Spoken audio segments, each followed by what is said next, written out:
The Wright Center was developed as a medical education consortium, and it entered its first class of 6 residents back in 1977. And we currently train 160 residents. We have developed cardiology fellowship programs and geriatrics fellowship programs, family medicine programs, which we have just recently taken over. The Wright Center meets the needs of graduate medical education by continuing to innovate. We look at what has been done in medical education in the past. We take some of the successes from that and then look to ways to involve new community partners and to really create the skills of the physician that we want in the future. There's a deficiency in the skill sets. As we look back over the research and publications, there are certain things that physicians should have as they come into practice. Some of those revolve around patient care, having a good bedside manner, what are the medical knowledge and skills that they need, and how do they work within a care team. And so identifying those areas of need, and now we're creating the innovative curriculum around it to actually bring up and create the physicians that are going to be able to serve any community across the country. So when we train in Scranton, Pennsylvania, or in Washington, D.C., or in Tucson, Arizona, we actually are creating and training a physician that we can stamp and deem as competent to practice medicine in a collaborative spirit within the community, with the patient as the center of their attention, and we can send them anywhere in the country and around the world to provide care.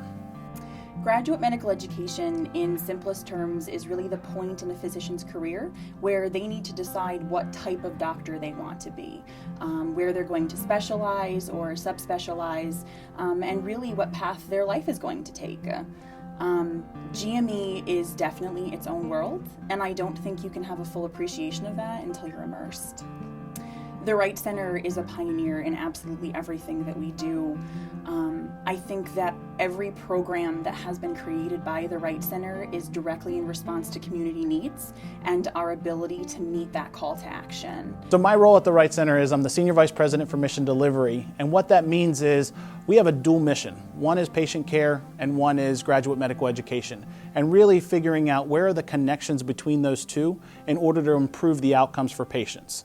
And so our mission is to continuously improve that relationship between medical education and patient care in a collaborative spirit with our community partners in order to improve access, outcomes, and affordability. And so our role as a teaching health center, we decided that we would innovate and start out small and create a program that was then easily duplicatable. So when we submitted our application in 2010 to become a teaching health center, it was really intended to take a look at our internal medicine program and provide a new component of training so that we could actually look at the model of traditional hospital-based training as on one side and compare that to what a community-based primary care-focused residency program would look like. And we've seen the outcomes actually converge to now we actually have aligned where all of our trainees go through a 50-50 split program between internal, inpatient, and outpatient medicine. The Wright Center, for many, many years, the Graduate Medical Education Corporation was the larger of the corporations, and the small practices that we owned, at the time called Scranton Temple Residency Program Clinics, but now called Wright Centers for Primary Care, they are under the auspices of a governing board that is overseen by the physicians, and they're a form of faculty practice plan. The two are inextricably linked. They share employees. All of the physicians have roles in both corporations because all of the physicians who work at the Wright Center provide patient care. In the context of that, they teach. So everyone has a dual responsibility of teaching and taking care of patients, and many of the employees span both responsibilities as well. And so I think in the minds of a lot of people that work at the Wright Center, the graduate medical education operations of WCGME and the clinical delivery operations of the Wright Centers for Primary Care in the medical group are inextricably linked in the daily work. Graduate Medical Education Group and the Primary Care Group are combined because they're both considered all employees of the Wright Center. So we have the residents, our employees, as well as the medical assistants and the nurse practitioners and all the faculty that promote the education of the residents within the organization. My role at the Wright Center is to oversee the clinical learning environments. We have practices in Mid-Valley, Clark Summit, Student Health. We have a volunteers medicine clinic in Scranton, so I oversee the clinical and educational operations of those sites. Some of the challenges that I face in daily operations really has to do with giving the physicians a skill set that's unique and trying to teach them to be a different type of physician. And for instance, quality and safety. Trying to teach them the importance of quality safety. So they're really on the edge of new innovations when it comes to healthcare delivery. So trying to get them to understand the importance of that and how it's really going to benefit them as a physician when they're operating in daily practice. I'm trying to promote education as well as running primary care physicians, because you need a blend of both education faculty as well as medical faculty and medical residents and employees to carry out the mission of the organization. So some of the challenges for graduate medical education within the marketplace of healthcare is really that there are so many different types of players that provide graduate medical education. There are some that are large academic institutions where they are a large medical school, they own a hospital, they own practice physician offices. So that's one model that we have. The Wright Center, we firmly believe and have grown up over the past 37, 38 years as a community-based residency. So rather than affiliating with one institution or one hospital or one practice plan, we've actually been able to affiliate with all of the partners in the community to try to change the dynamic and to bring together conversations that would have never happened. So how do you bring together a for-profit hospital on one side and a nonprofit hospital on the other that are just blocks apart in the same community? And it's really created an opportunity for the Wright Center to bring them together, to create a new marketplace that says, we're going to train physicians. We're going to do that the best that we can, and we're going to use all of your environments to do that.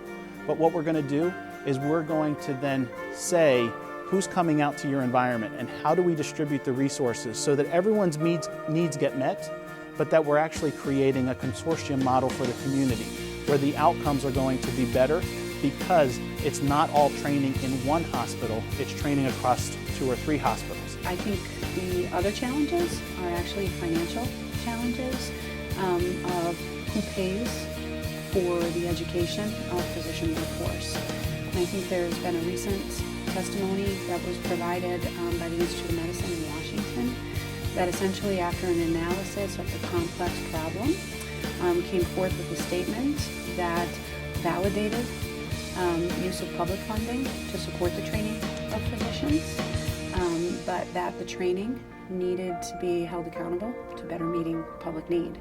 So, how the finances of graduate medical education fit into the larger economic picture of healthcare delivery and how that fits in a multidimensional way to the national economy is an enormous challenge, but an opportunity. Probably the top challenge is the pie, the federal government pie. That pie is not really getting bigger, and everybody wants a piece of that pie. Graduate medical education at a national level is always fighting for trying to get more federal dollars, and of course the federal government is continually making it more difficult at times to get that. So there are great challenges with respect to graduate medical education across the board. One of the main ways that the Wright Center has undertaken to address those problems is to get involved with and be one of the first centers, one of the first GME programs to get involved with the Teaching Health Center, for example, which augments with its own funding source, it augments the amount of funding that the Wright Center gets from the area hospitals for the Medicaid reimbursement. So it's a very innovative approach that Linda and her team and have really been one of the first to do, the pioneering actually. When that new federal funding stream for teaching health centers was inspired and put into legislation by the Affordable Care Act, there was a call for new applicants. And the new applicants had to be either ambulatory care centers or community consortiums, where the ambulatory care centers had a secure foundation and actually a formal voting privilege on the governing board.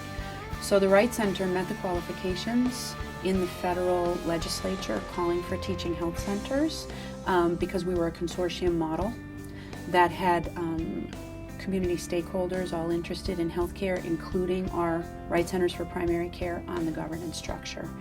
So we wrote the Teaching Health Center to really follow the Affordable Care Act inspired solutions to better immerse graduate medical education and residency training into community-based settings that were consistent with where the paradigm change in healthcare needs to happen. So the future of GME training, or graduate medical education training, will be impacted by a couple different things. One is the skills that we create within the physicians, their ability to work as part of a care team. We want to train physicians who are ready to lead that care team.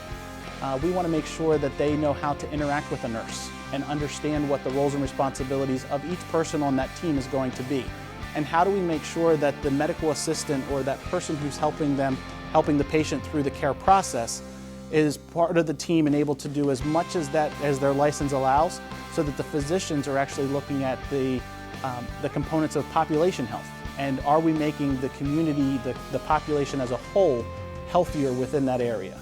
So I think that the team dynamic is one of them, and the other component is really how do they continue to function in a healthcare environment that's constantly changing. The payment methods are always going to continue to change. There's going to be a new opportunity out there, and instead of creating a practice plan that actually follows the money, how do we create it so that it actually follows the patient? One thing I feel that is really important is at the Wright Center,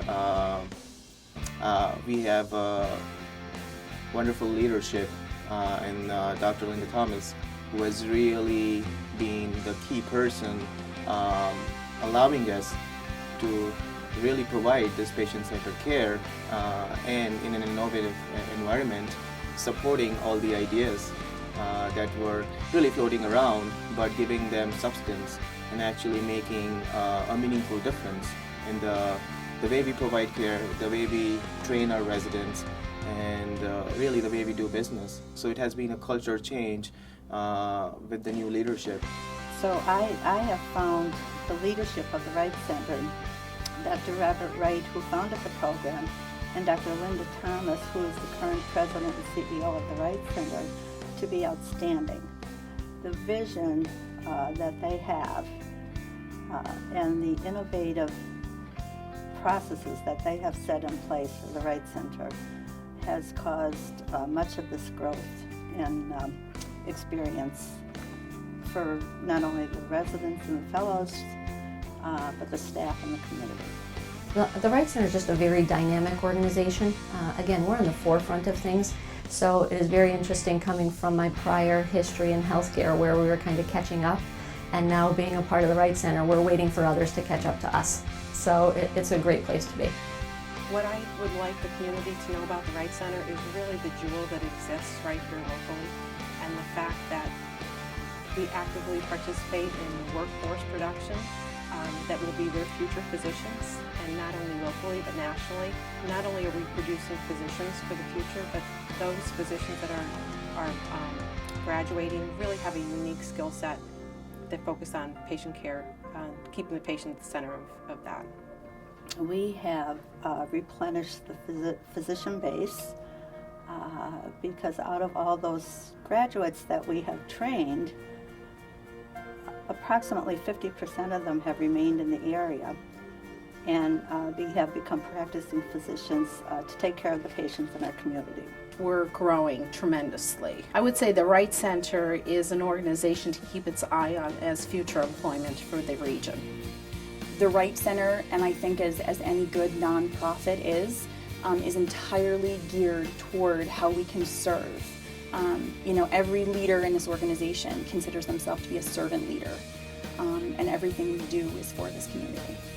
I would love for people to know about the Wright Center, that we are absolutely committed and privileged to steward the federal resources that have been given to us for the privilege of contributing to the making of the future workforce for the United States healthcare delivery system, and that we're on a journey to excellence, and that is guided by a culture of continuous improvement in our daily work.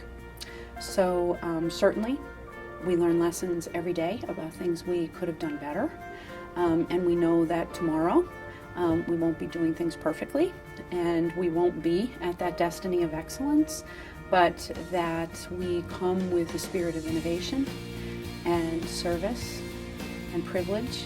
We take our not-for-profit identity really seriously, and we're privileged to be governed by the community that we serve and to be part of a national solution to the complex dilemma of American healthcare.